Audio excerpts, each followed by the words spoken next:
كنت وعنا ونكسن داوديال soo dhawaada barnaamij gaar ah ku sameyn doono falaqeyn ku aadan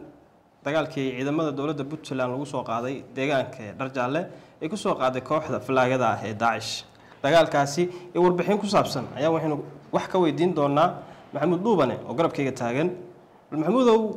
maadaama indhaha ku haysay dagaalkaasi sidee wax u dhaceen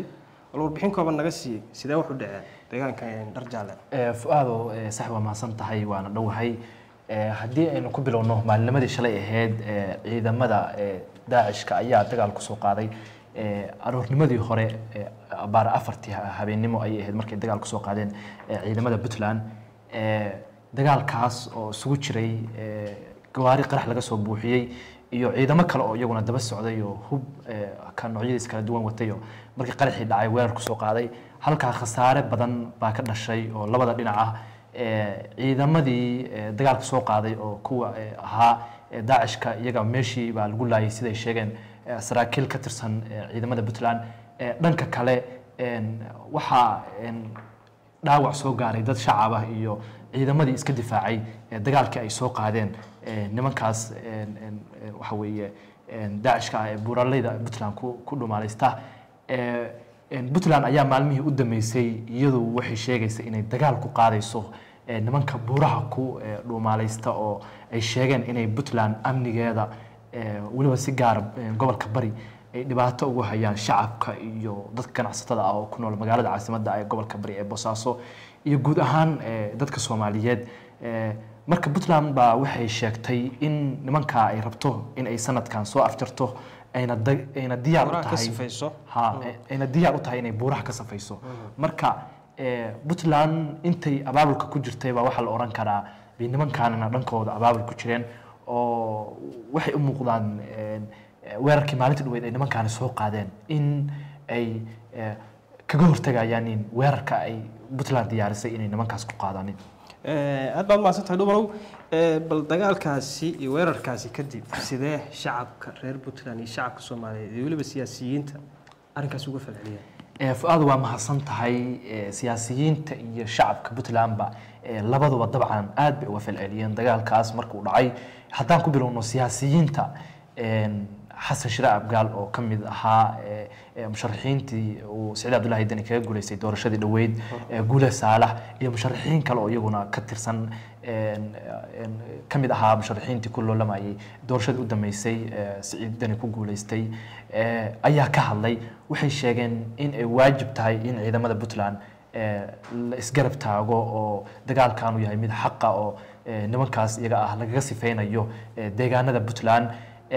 قولة صالح أو آد وجهالله وحشيجي إن لو بهاي هاي إن الشعب كبتلان السياسيين توضبا أرين كان حل من القصة والجسدان سي نمان كاس مال إسكاك سارانين ما دام وحجري معلمه قدام يسي قبل كبري آد وفدايين كان عصتها يودتك كلا كنا والله عقبات كويهين مركا شعب كبتلان نكود هدان فيرين إنه شعبكو آد بوفل عليين إذا ماذا آد بيسكو قرب استاجن وقرب استاجن وحوي هدين نقولنا هيد دن وحوي معاونو إني وجيان يدن كلا سوشيال ميديا إذا ماذا يكون تاجر يعني وليهين إذا ماذا وقرب تاجن هاي هدي وحوي أي وحسوق على هدي كلا ماذا وقرب تاجن هاي ديار بانون هاي أنتو تقال كاسعودو إن إذا ماذا يلا قرب استاجنو aad baad maasantahay Duubane mar kale daawadayaal waxaad la socotaan falaqeyn kooban in ku sameynayno dagaalka ka socda buuraleyda gobolka bari iyo waliba deegaanka Dharjaalle Duubanow magaalada Boosaaso waxaynu arkaynay madaxweynaha dawladda Puntland Dr. Saciid Cabdullaahi Dani oo booqday dhaawacyadii laga keenay halkaasi ku booqday isbitaalka arrinkaasi iyadana maxaa xogta waa mahadsantahay fuaadow madaxweyne Dani markii uu falkan dhacay isagu sida la sheegay wuxuu ku sugnaa magaalada Boosaaso oo halkaas uu isbitaal xarig jarayay uu ku maqnaa isla subaxdii horeba madaxweyne Dani diyaarad buu soo raacay magaalada Boosaaso ayuu yimid si uu arrinkaas ciidamada iyo ula qaybsado isla duhurkiiba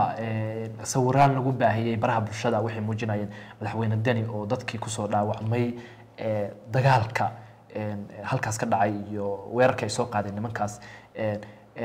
dul taagan oo isbitaalka ku booqday oo waxa weeye la dardaarmaya oo waxa weeye una muujinaya inuu garab taagan yahay ciidamada wax walba oo dhaca marka taas waxay ka dhigan tahay inay dowladdu waxa weeye aad waxa weeye uga go'an tahay uga go'an tahay in dagaalkaas waxa weeye meel looga soo wada jeedsado madaxweyne Denina uu mar walba isagu u taagan yahay inuu ciidamada kuwa soo dhaawacmay iyo kuwa jiid hore jooga labadaba uu ku dhiirigeliyo marka dowladdu waxay u diyaar garowday haddii dhan hub iyo dhan maaliyadeedba labadaba waxa weeye waxay u muuqataa inay u diyaar garoobeen maanta wax dagaal ka dhacay deegaankaasi uu shalay dagaalka ka dhacay mise xaaladdu maanta caadi ah aad waa mahadsan tahay maanta wax dagaal oo halkaas laga soo sheegay ma jirto intaan maqlay waxa weeye dhanka Puntland waxa weeye waxay ku jiraan diyaar garow nimankaas kalena waxa la leeyahay iyaguna waxa weeye deegaanada ku dhow bay ku soo durkayaan si waxa weeye ay weerarkaas uga hortagaanin marka bal waxaan fiirin doonaa Puntland maadaama iyaga weerar markii koowaad lagu soo qaaday si ay uga falceliyaan baan bal fiirin doonaa maalmaha soo socda diyaar garow ayayna ku jirtaa Puntland iyo in ay nimankaas jawaab waafiya siiyaan aad iyo aad baad mahadsan tahay kaasina wuxuu Maxamuud Duubane oo falanqeyn noogu sameeyay ishana ku hayay dagaalka ciidamada dowladda Puntland ay ku qaadeen weerar argagixisada Daesh ee ku jira buuraleyda gobolka Bari Duubane aad baad mahadsan tahay mar kale daawadayaal insha Allah falanqeyna noocan oo kale ayaad kala socon doontaan hadii goraale janaalada insha Allah idinkana dhankiina ka qurxiyo subscribe like video share gareeya aad iyo aad baad mahadsantiin